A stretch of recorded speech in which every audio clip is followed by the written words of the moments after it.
సాహితీ బంధువులందరికీ నమస్కారం. ఈ వీడియో కానీ మీకు నచ్చితే లైక్ చేయండి, షేర్ చేయండి, మీ విలువైన అభిప్రాయాల్ని కామెంట్ చేయండి.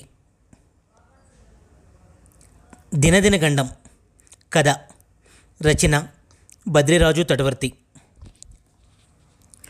ఊరిలో రాజుగారి వీధి దాటి ముందుకు వెళ్తే మట్టి రోడ్డు రాళ్ళు పైకి లేచి కనబడుతుంది. ఆ రోడ్డు పక్కనే ఒక పక్కకు వంగి ఉన్న ములగ చెట్టు ఎప్పుడు విరిగిపోదామా అన్నట్టు చూస్తూ ఉంటుంది. రోడ్డుపై ఉండే గుంతలు వర్షాకాలంలో నీళ్లతో నిండి చిన్న సైజు స్విమ్మింగ్ పూల్లా కనబడుతూ ఉంటాయి. వీధి కుక్కలు ఎప్పుడు అటూ ఇటూ తిరుగుతూ ఆ రోడ్డుపై వచ్చే వాళ్ళని భయపెడుతూ ఉంటాయి. కొంచెం ముందుకు వెళ్తే రోడ్డుకి ఇరువైపులా పూరి గుడిసెలు ఉంటాయి. వీరభద్రం ఎడమవైపు 4వ పూరి గుడిసెలోనే ఉంటాడు. వీరభద్రం భార్య ముత్యం. వీరభద్రం గీత కార్మికుడు, అంటే తాడి చెట్ల నుండి కళ్ళు తీసి అమ్ముతుంటాడు.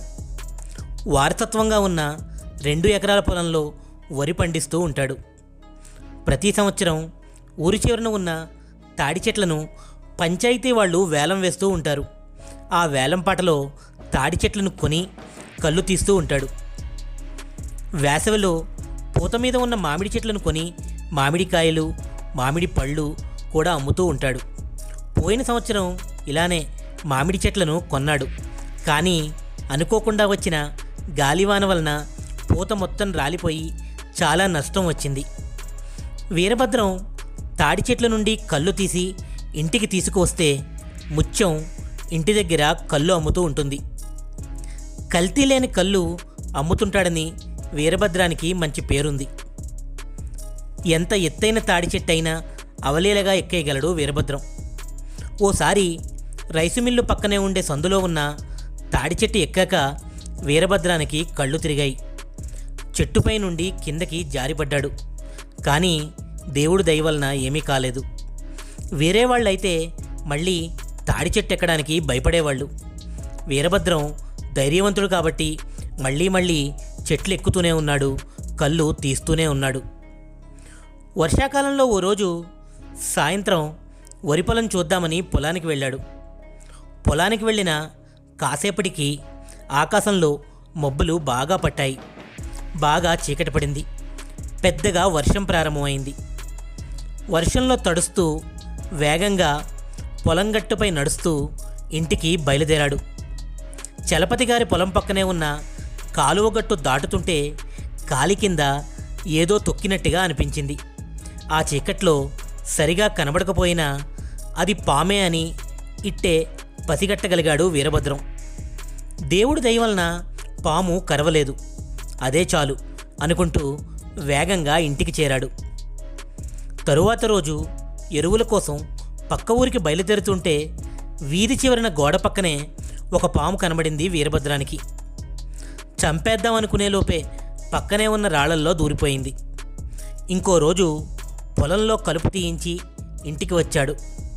ముత్యం మామిడి చెట్టు కింద పుల్లల పొయ్యిపై వేడి నీళ్లు పెట్టి ఇంటి లోపల పని చూసుకుంటూ ఉంది. వేడి నీళ్లు తీసుకుందామని మామిడి చెట్టు కిందకి వెళ్ళిన వీరభద్రానికి పక్కనే ఉన్న వెదురు పుల్లల్లో మళ్లీ పాము కనబడింది. తాను పొలంలో తొక్కిన పాము పగపట్టిందని వీరభద్రం అనుకున్నాడు. ఆ రాత్రికి రాత్రే కిళ్ళీ షాప్ సూరిబాబుని తీసుకుని పక్క ఊరిలో ఉన్న పాము మంత్రం వేసే వెంకయ్య దగ్గరికి వెళ్ళాడు. పాము పగపట్టింది అని చెప్పగానే వెంకయ్య గసగసాలు ముందర పెట్టుకుని ఏదో మంత్రం చదివాడు.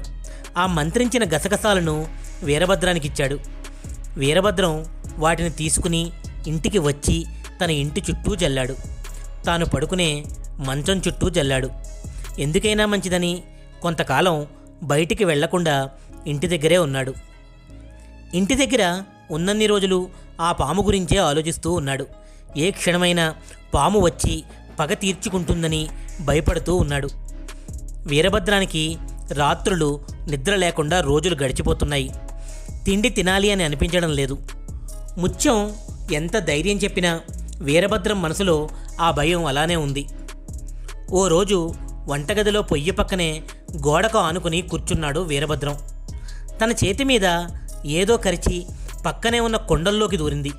కరిచిన చోట రక్తం వచ్చింది. తనని పగబట్టిన పామే అని గట్టిగా అరిచాడు వీరభద్రం. ఆ అరుపుకు ముత్యం వచ్చింది. ఇంటి పక్క వాళ్ళు వచ్చారు. పాము ఆ కొండలోకి దూరింది అని చెప్పి కుప్పకూలిపోయాడు వీరభద్రం. వెంటనే వీరభద్రం ప్రాణం పోయింది. అందరూ కలిపి ఆ కుండలు పగలకొట్టి పామును చంపేద్దామని సిద్ధమయ్యారు. 4 కుండలు పగలకొట్టేటప్పటికీ చిన్నగా శబ్దం చేసుకుంటూ బయటికి వచ్చింది ఓ చిట్టెలుక. భయం అన్నింటికంటే భయంకరమైనది. ఈ కథ కానీ మీకు నచ్చితే లైక్ చేయండి, షేర్ చేయండి. ఈ కథపై మీ విలువైన అభిప్రాయాల్ని కామెంట్ చేయండి. మరో మంచి వీడియోతో మళ్ళీ కలుసుకుందాం.